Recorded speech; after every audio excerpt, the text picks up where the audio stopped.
Assalamu alaikum warahmatullahi wabarakatuh. Welcome to another video. In this video, I am going to discuss with you 2017 Puliyam University paper, and I would be discussing specifically past paper 2017 and correction of the sentences. So here are some examples, or here are some sentences, and we will be correcting them. तो हमारे पास ये पहला sentence है, it looks as if he ate wait yesterday. अब यहाँ पर हम देखें तो हमारे पास जो वर्ड है वो है एज इफ. तो जब हमारे पास वर्ड एज इफ आएगा तो इसके बाद हम दो चीजें यूज करते हैं. या तो हमने यूज करना होता है एज इफ के बाद अगर हम एक्सिलरी वर्ब की बात करें या बीइंग वर्ब की बात करें, तो एज इफ के बाद हमने वॉज वर्ब में से अगर हमारे पास जो है वो वर्ब आएगा. एज इफ के बाद हमेशा जो है वो वॉज वर्ब में से हमारे पास वर्ब आएगा. और अगर हम टेंस की बात करें कि टेंस में से हमारे पास क्या आएगा, तो टेंस में से हमेशा हमारे पास जो है वो हैड यानी वर्ब के साथ थर्ड फॉर्म, हैड के साथ की थर्ड फॉर्म आएगी, पास्ट परफेक्ट आएगा. जब हमारे पास एज इफ होगा तो हमारे पास हमने वॉज वर्ब में से वर्ब लगाना है, और अगर हमारे पास कोई वर्ब आ रहा है तो उस वर्ब को हमने चेंज करना है थर्ड फॉर्म में और उससे पहले ऐड लगाना है. मीन्स कि हमारे साथ जो है वो आ जाएगा हैड प्लस वर्ब की थर्ड फॉर्म. ये दो सिचुएशन बन रही है. अगेन आई एम रिपीटिंग कि एज इफ जब हमारे पास आएगा सेंटेंस के अंदर, तो एज इफ में हमने दो सिचुएशन है. ये एज इफ के बाद हम देखना है कि सब्जेक्ट के बाद क्या आ रहा है.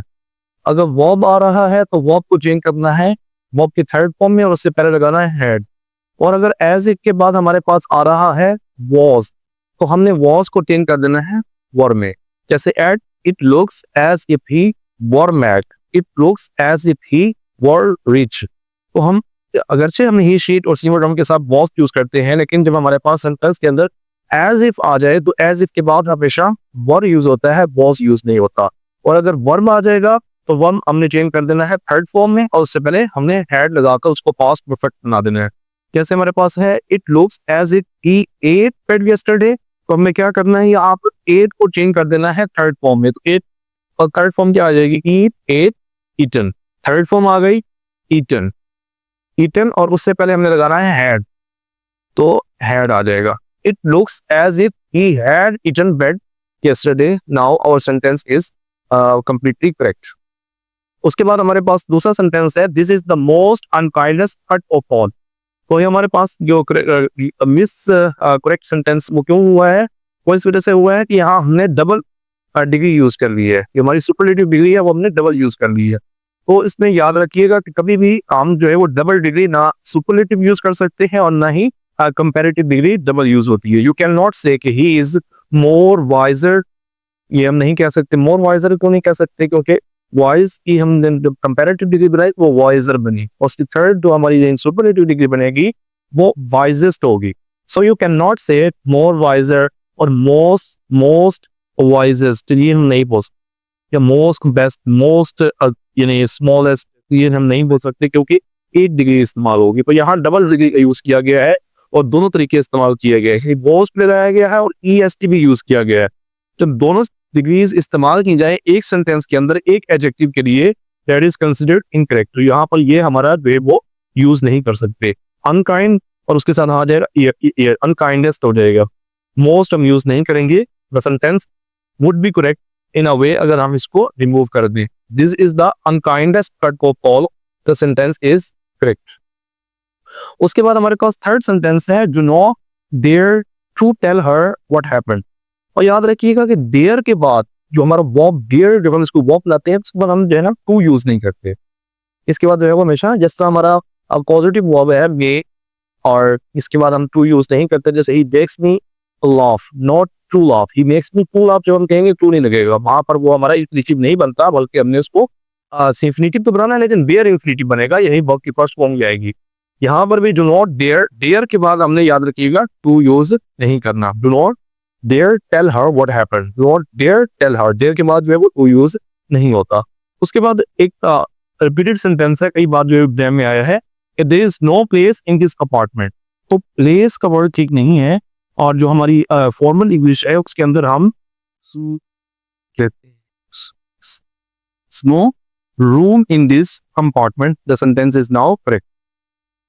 उसके बाद any of the two boys have written a story.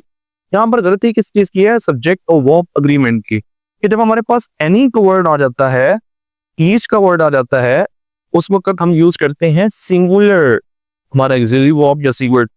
यहाँ any of the two boys के साथ हमने क्या लगाना होता है, हैज रिटन अ स्टोरी।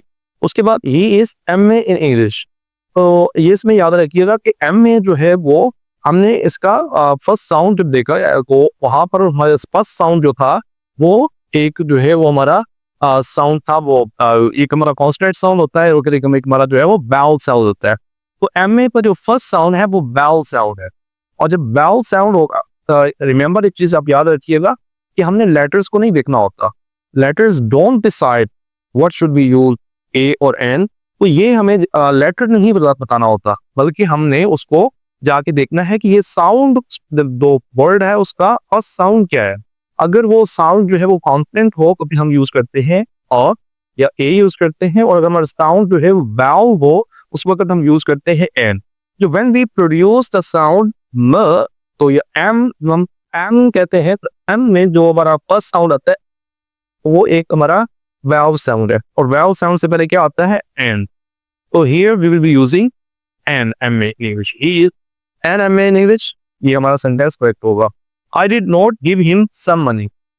सम और एनी का जो एडजेक्टिव्स हैं याद रखिएगा, इसका इस्तेमाल ये है कि some always use, some is always use in the positive sentences. कि पॉजिटिव सेंटेंस में हम सम यूज करते हैं और नेगेटिव और इंट्रोगेटिव सेंटेंस में हम यूज करते हैं एनी।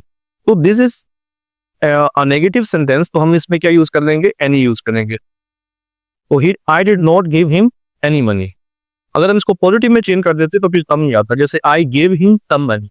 लेकिन जब ये नेगेटिव पे गया तो सम जो है वो चेंज हो जाएगा एनी में, क्योंकि सम सेंटेंस किस सेंटेंस में आता है, पॉजिटिव में, और एनी जो है वो नेगेटिव और इंट्रोगेटिव सेंटेंस में आता है। और उसके बाद सेकंड लास्ट सेंटेंस है ही स्वोर बाय गॉड। तो बाय गॉड नहीं होता, स्वीयर टू होता है। स्वीयर मतलब कसम खाना, तो he swear to God not by, तो ही स्वीयर टू गॉड। उसके बाद लास्ट सेंटेंस है the scholarship were completed. Scholarship जो है वो एक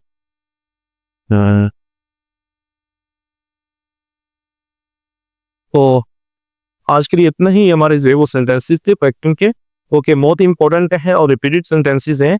और I hope you have understood all the sentences, and I would try to upload all the past papers, and I would be discussing with you particularly the correction of the sentences. Thank you for watching.